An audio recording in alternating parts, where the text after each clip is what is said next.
말씀 사도행전 16장 19절부터 32절입니다. 사도행전 16장 19절부터 32절.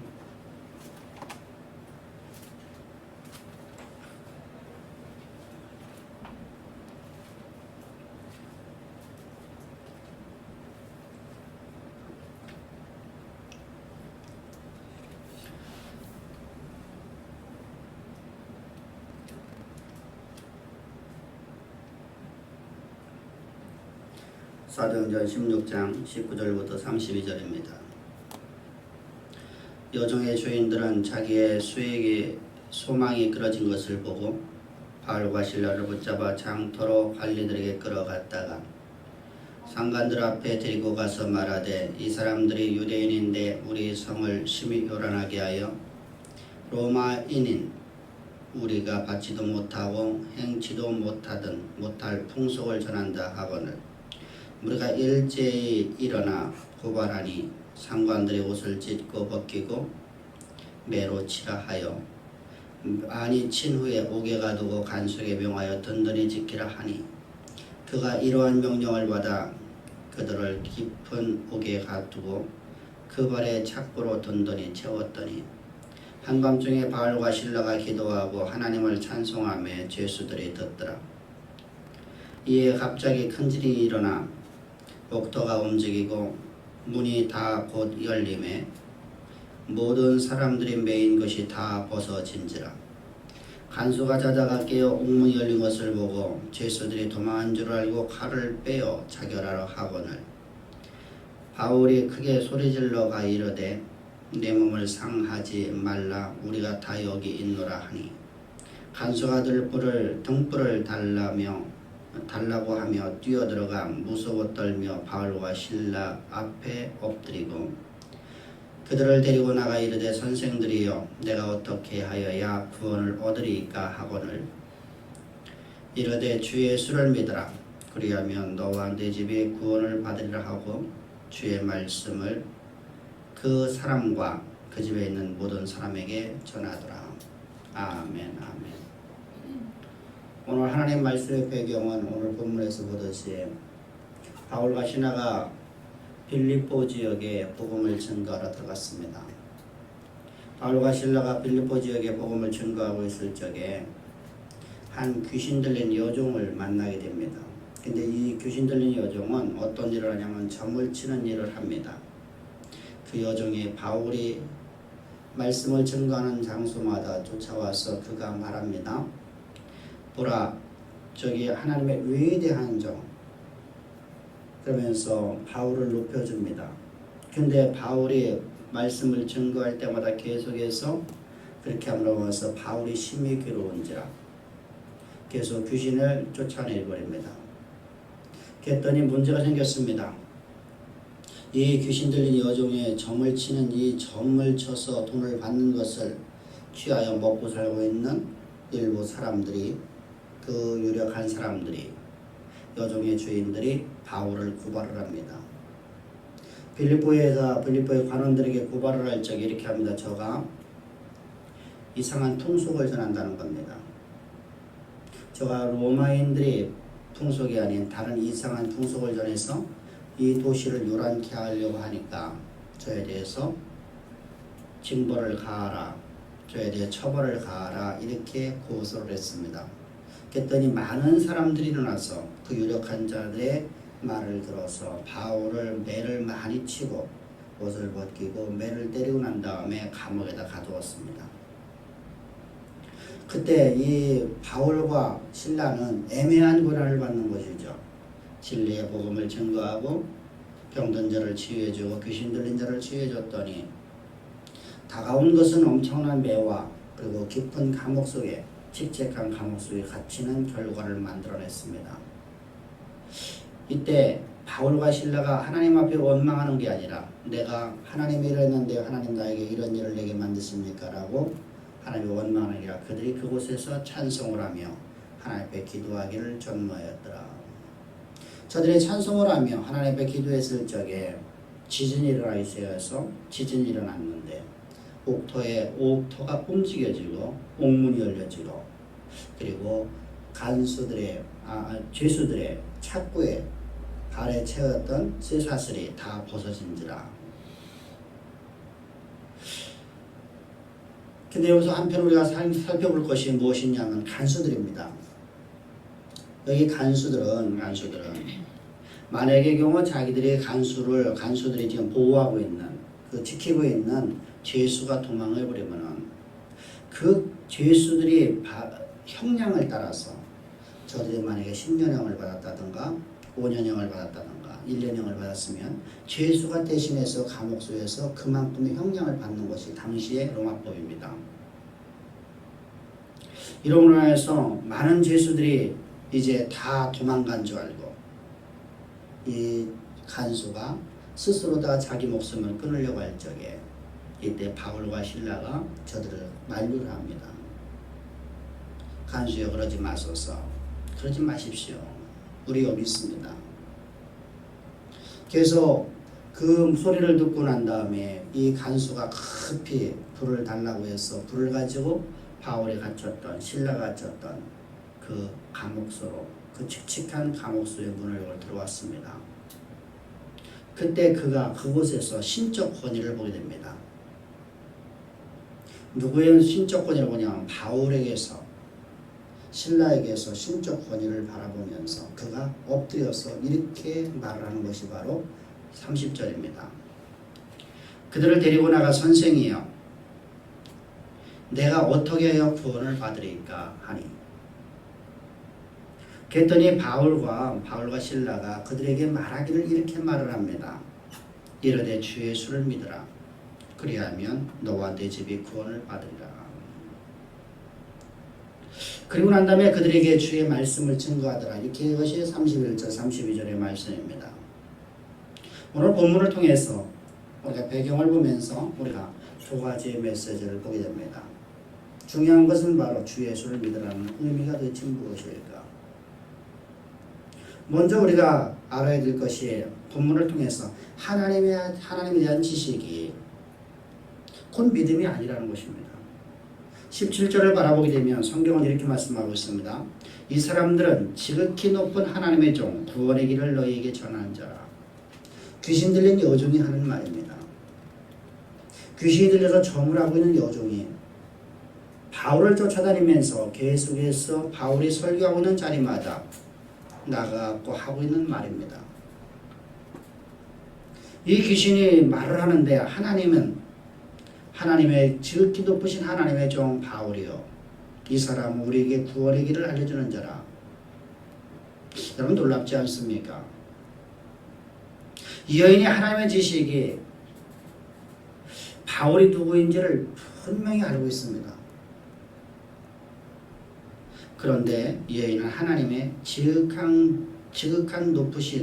높으신 하나님이심에도 불구하고 그 하나님을 믿지 않고 있다는 것입니다. 알고는 있지만 믿지 않고 있습니다. 이것을 보고 우리는 지적 동의라고 말하는 겁니다.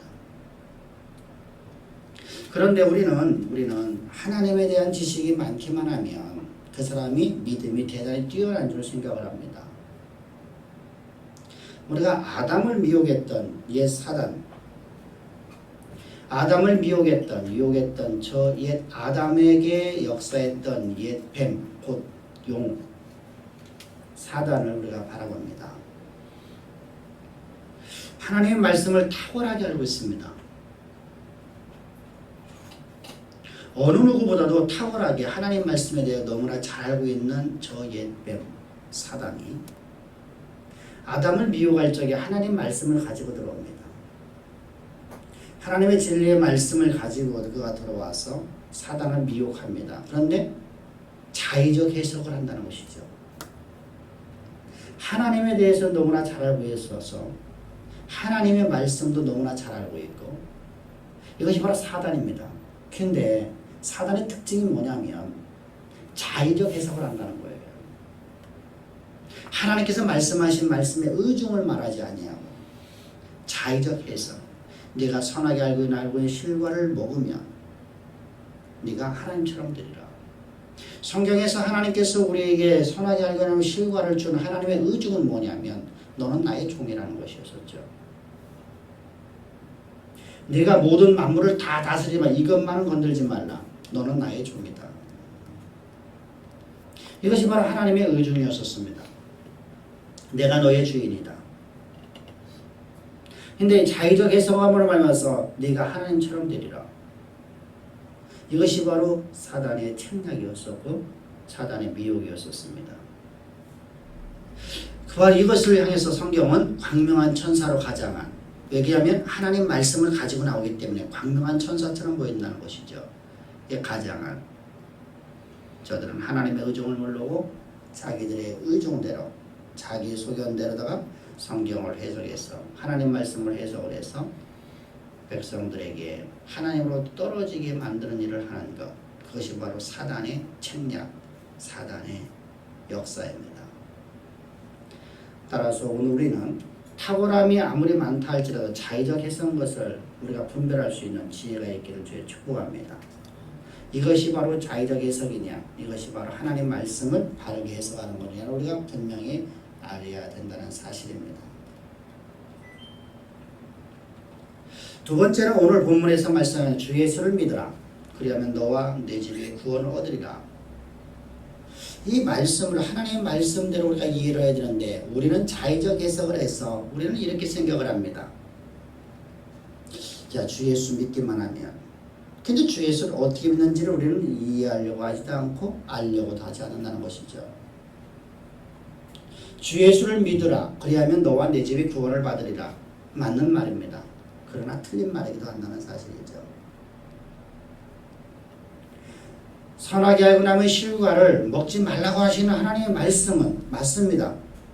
그러나 그것을 자의적 해석을 했을 적에는 그것은 틀린 말이 된다는 것이죠.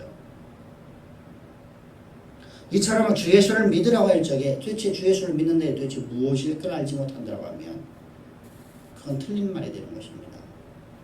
주 예수를 믿는 게 도대체 무슨 말일까? 도대체 그게 무엇일까?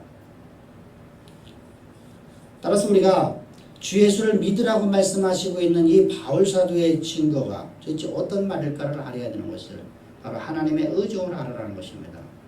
하나님께서 왜 이런 말씀을 하셨을까? 이 말씀의 의미가 도대체 무엇일까? 우리가 그걸 알지 못한다고 하면 우리는 광명한 천사로 가장한 사단의 미혹에 빠져버린다는 것이죠. 그래서 무조건 나는 예수 믿었으니까 구원을 받는다. 여러분, 성경은 말씀하죠. 주여 주여 하는 자마다 다 내게로 올 것 아니요 아버지의 뜻대로 행하는 자야 내가 내게로 오리라. 주님의 말씀을 여러분 우리는 잘 이해를 해야 한다는 사실입니다. 따라서 언제나 우리가 탁월한 지식을, 하나님에 대한 지식을 갖고 있는 것이 곧 믿음이 아니라 탁월한 지식이 오히려 사단의 미혹으로 빠져들어갈 수 있다는 사실입니다. 그래서 성경 구절을 외우는 것 중요합니다. 그러나 성경 구절을 외우는 것이 우리의 신앙이 아니라는 사실입니다. 그러면 주 예수를 믿는다는 것은 무엇일까?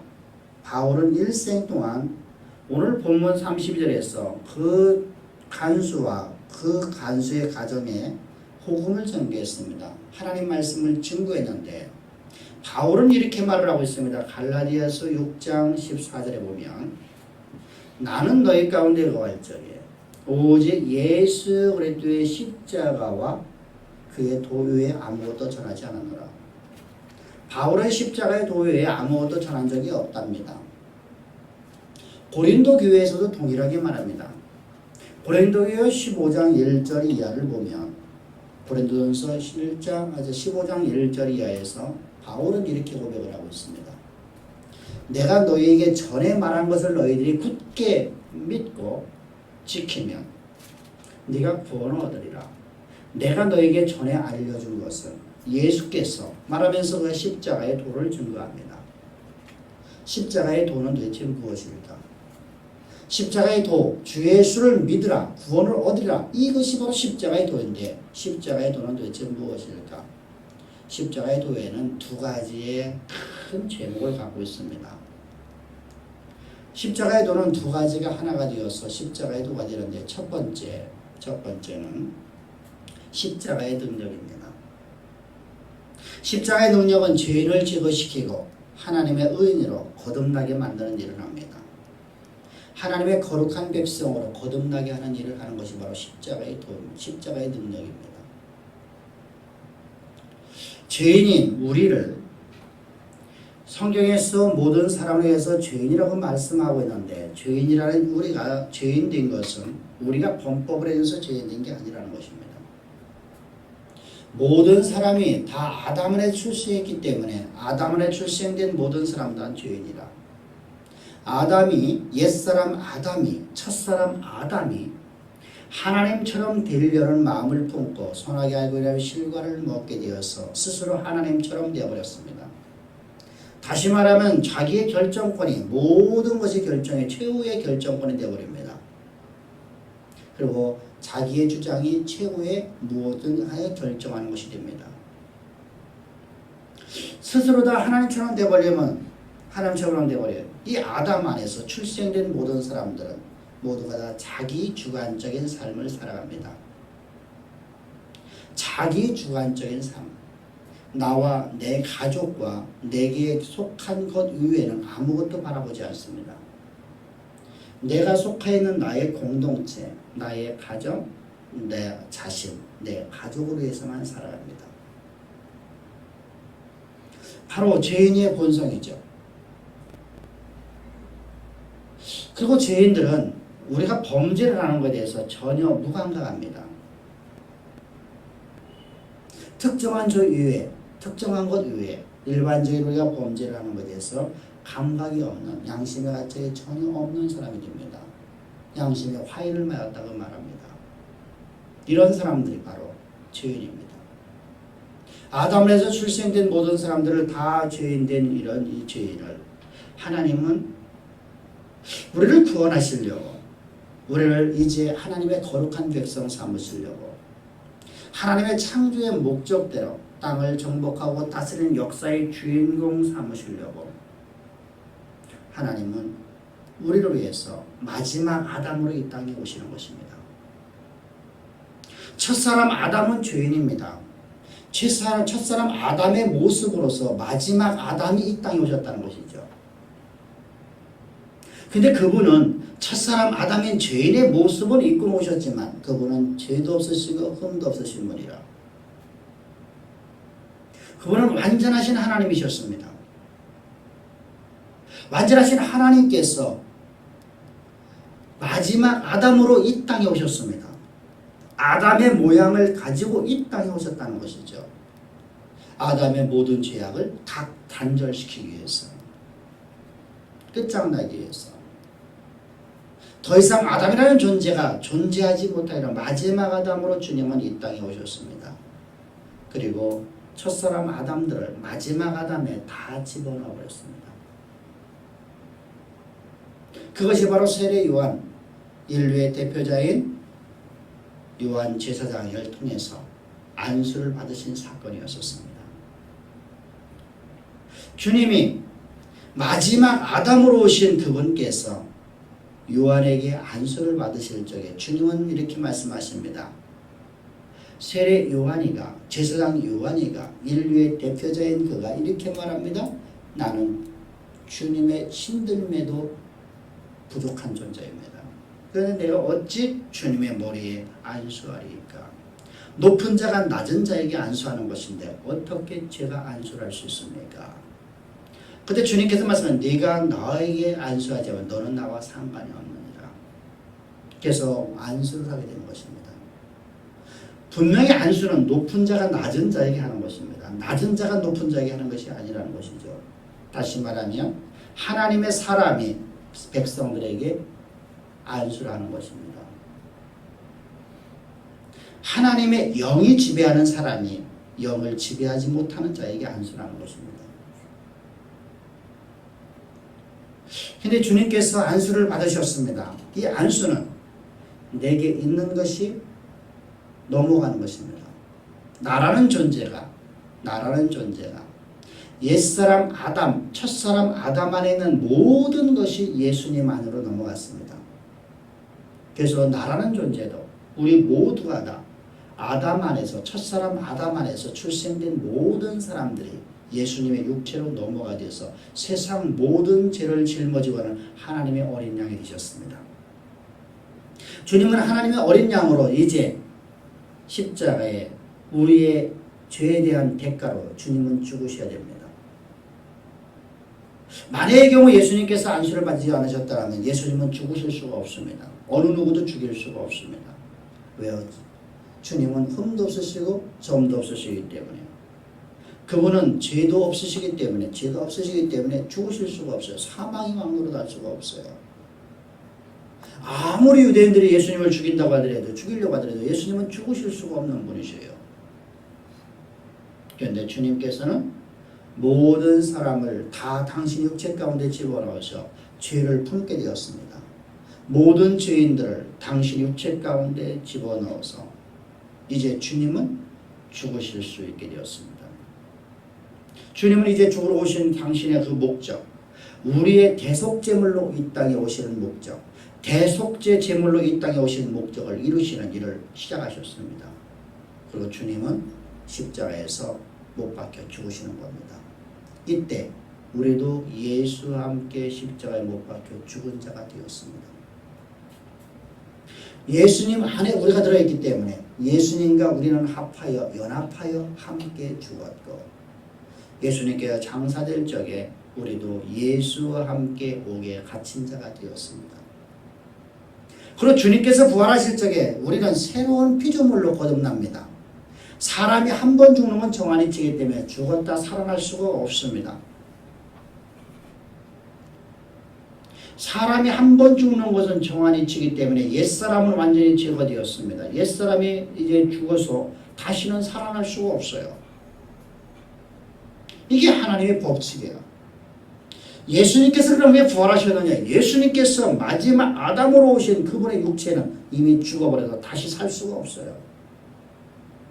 옛사람 아담의 모습으로 오신 마지막 아담은 완전히 제거되어서 다시 살 수가 없어요. 마지막 아담으로 오신 참인간으로 오신 당신의 모습은 죽음으로 끝난 겁니다. 예수님의 십자가의 죽음과 함께 끝이 났습니다. 우리도 예수와 함께 죽음으로 하여서 우리 옛사람이라는 나의 옛사람 아담, 첫사람 아담이라는 존재는 완전히 제거되었습니다.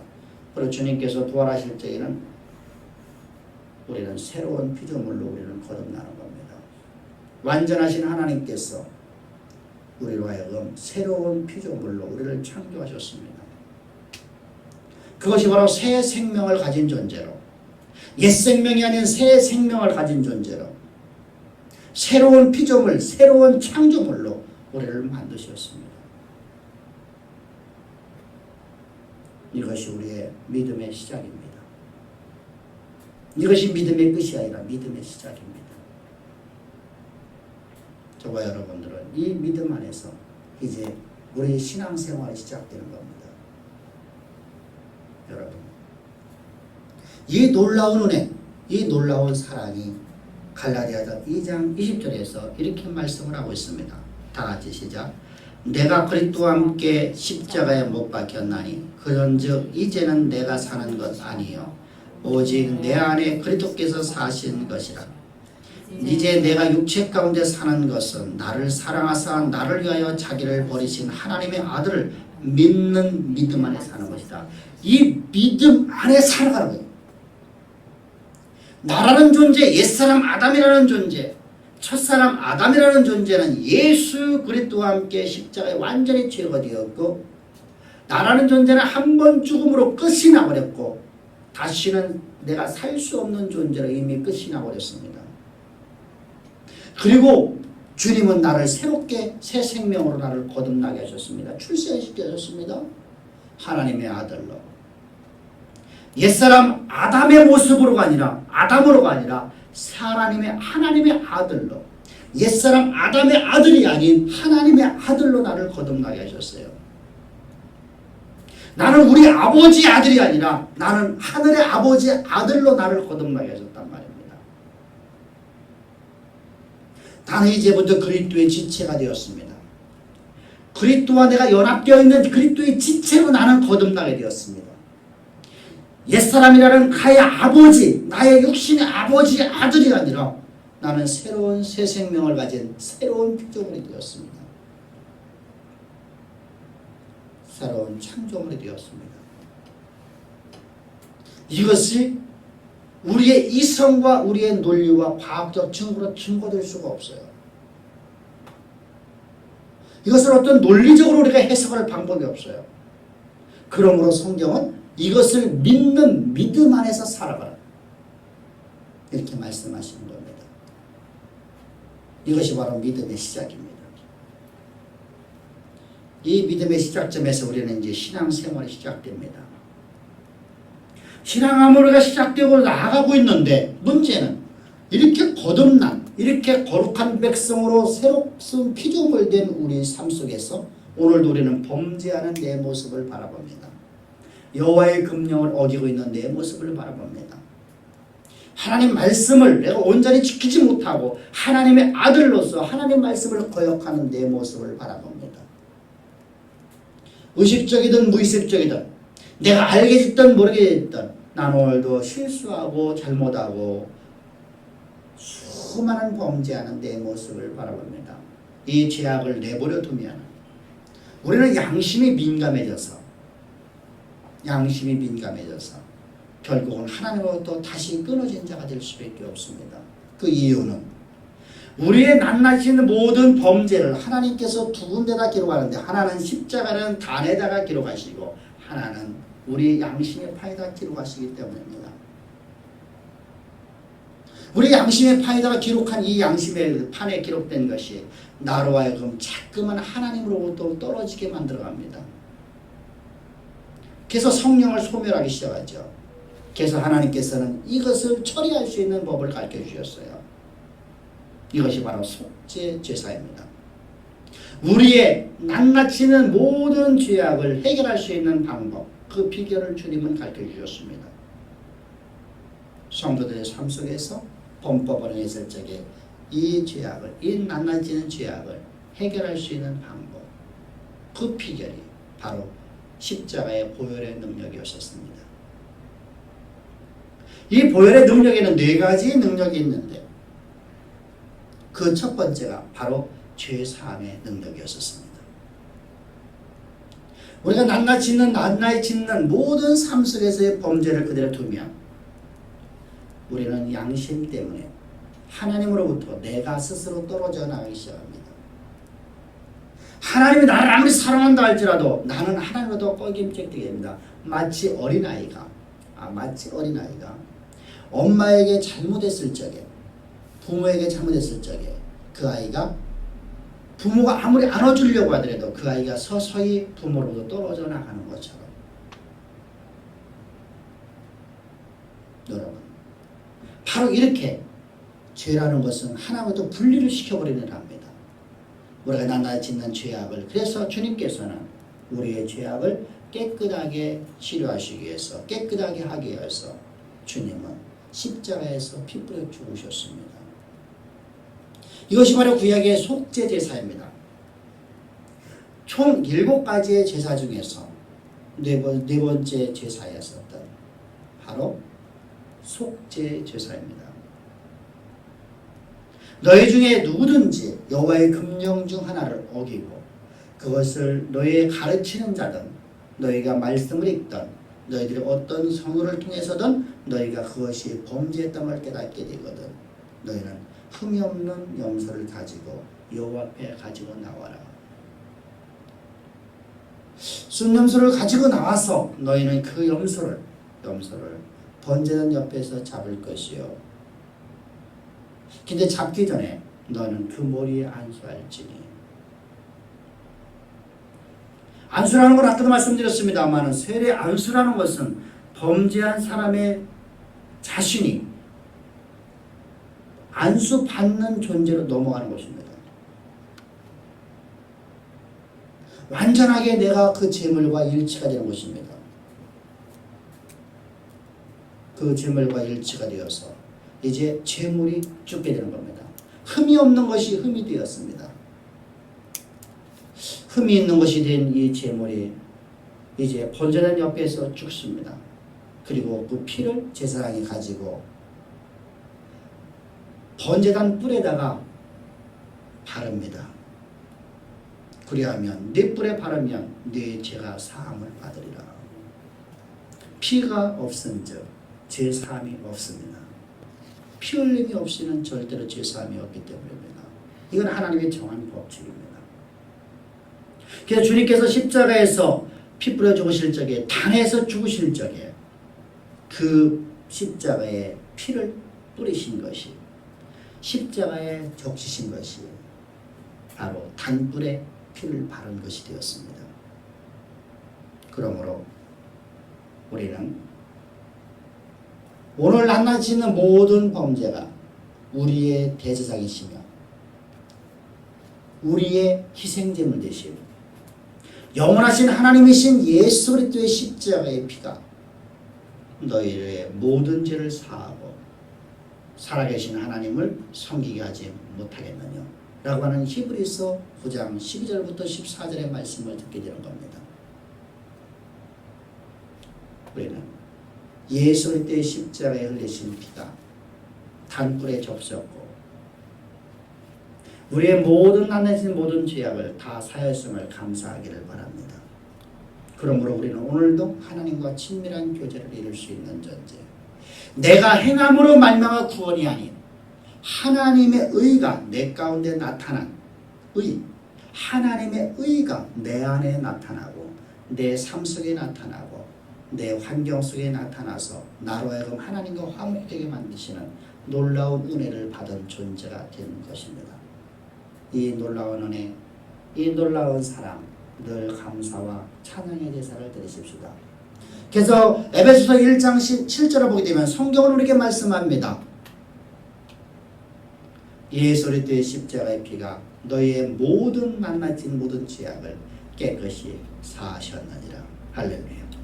여러분, 우리는 예수 그리스도의 십자가의 보혈의 능력으로 말미암아서 내가 오늘 낱낱이 있는 모든 죄악들을 깨끗이 사함 받았습니다. 근데 이 죄만 우리가 사함을 받으면 되는 게 아니라 우리 양심의 가치로부터 완전히 해방을 받아야 된다는 사실이죠. 왜 그러냐면 우리 양심의 가치에 우리가 완전히 해방을 받지 못하면 양심에 꺼리낌이 있게 되면 우리에게는 염려라는 게 생겨지게 됩니다. 어떤 문제가 나타날 때마다 그때 내 이래서 이것 때문에 그 때문에 내게 이런 문제가 생긴 건 아닐까라고 하는 근심이 생겨지게 되죠. 근데 성경은 우리에게 말씀하십니다. 너희 안에 요한복음 14장 1절은 너희 안에 내 마음 안에 근심을 있게 하지 말라. 왜 그러냐면 이 염려, 근심, 염려 이것은 사단의 가장 좋아하는 바벨이기 때문입니다. 그래서 오늘도 우는 사자처럼 먹을 자를 찾고 다니는 자, 그 사단이가 어떤 자를 찾고 다니냐면 바로 염려하는 자, 근심하는 자를 찾고 다닙니다. 그래서 주님께서는 우리 양심의 가책을 완전히 해방시켜야 되는 이유가 생겼습니다. 그래서 성경은 우리에게 히브리서 9장 12절에서 성경은 이렇게 말씀을 하고 있습니다. 짐승의 피인 염소와 송아지와 붉은암 송아지의 죄로서도 너의 죽을 양심의 그 모든 양심의 가책을 깨끗하게 하고 살아계신 하나님을 섬기게 하지 않았니? 하물며 예수 그리스도의 십자가의 피가 너의 죽을 양심을 깨끗하게 하고 생존하시는 하나님을 섬기게 하지 못하겠느냐? 짐승의 피로서도 저들은 양심이 거룩해졌고 깨끗해졌는데, 여러분 바로 앞에서 오늘 말씀드렸듯이 우리가 범죄를 하게 되면, 낱낱이는 범죄를 하게 되면 그 첫 번째 기록되는 것이 단뿔에 기록되고 우리 양심에 기록된단 말입니다. 금강석 필로다가 이거 기록되기 때문에 어느 것으로 지울 수 없다는 것입니다. 오직 지울 수 있는 것은 바로 희생의 피입니다. 그 희생 제사로서 주님께서 우리를 위해서 십자가에서 피 뿌려 죽으셨습니다. 그 보혈로 우리의 낱낱이는 모든 죄악이 우리의 단뿌리만 아니라 우리 양심의 법과도 깨끗하게 사하셨습니다. 할렐루야. 그래서 오늘도 나는 양심이 내가 오늘 범죄를 했을지라도 내가 오늘 잘못했을지라도 이런 나를 사랑하시는 하나님의 그 놀라운 의가 내 가운데 임함으로 말미암아서 오늘도 우리는 주님 앞에 엎드려 경배하며 찬양하며 기도하며 하나님 앞에 구하는 존재가 되는 것입니다. 할렐루야. 뿐만 아니라 주님께서는 우리가 양심의 가책으로도 해방만 되면 되는 것이 아니라 사단이 우리를 참수할 수 있는 근거를 완전히 제거시켜야 됩니다. 우리가 범죄를 하게 되면 꼭 사단이가 하나님 보좌 앞에서 무엇을 하냐면 하나님 앞에 참수를 합니다. 보소서. 욥기를 바라보면 욥기 1장에서 사단이가 욥을 갖다가 참수하는 모습을 바라봅니다. 당대 의인이요 하나님의 사람이었던 그가 범죄하는 낱낱이는 범죄들을 사단이가 계속해서 하나님 앞에 고소를 합니다. 마치 검사가 죄를 낱낱이 드러내갖고 재판장에게 말하고 있는 것처럼 심판주이신 하나님 앞에 그가 사단이가 참소를 합니다. 그러자 하나님께서는 내어줄 수밖에 없게 됩니다. 그러나 이렇게 말씀하십니다. 그의 생명을 건들지 말고 그의 삶을 너에게 맡기노라. 여러분 이처럼 참수할 수 있는 근거가 사라지지 아니하면 오늘도 사단은 하나님 보좌 앞에서 우리를 참수할 수밖에 없게 됩니다. 여러분 하나님의 보좌 앞에서 우리를 참수할 수 있는 근거를 제거시켜 버려야 됩니다. 그것이 바로 십자가 보혈의 능력입니다. 계속 요한계시록 12장 10절 11절을 보게 되면 밤낮 참수하던 자 곧 옛된 사단이가 하나님의 보좌에서 쫓겨났고 뭘로다가 예수 그리스도의 십자가의 피로서 말미암아 십자가에서 흘리신 보혈의 능력은 사단이가 하나님 보좌 앞에서 하나님 앞에 우리를 참수하는 모든 참수할 수 있었던 그 사단이가 하나님 보좌 앞에 쫓겨나버리고 우리를 참수할 수 있는 근거가 사라져버렸습니다. 그리고 모든 성도들은 그 십자가의 보혈로 저를 이기었으니 사단을 이긴 자가 되었습니다. 이 놀라운 은혜가 어느 시대 어느 누구에도 받지 못했던 놀라운 은혜가 예수 그리스도를 통해서 우리에게 주어지게 되었습니다. 어찌 우리 찬양하지 않을 수 있으리요.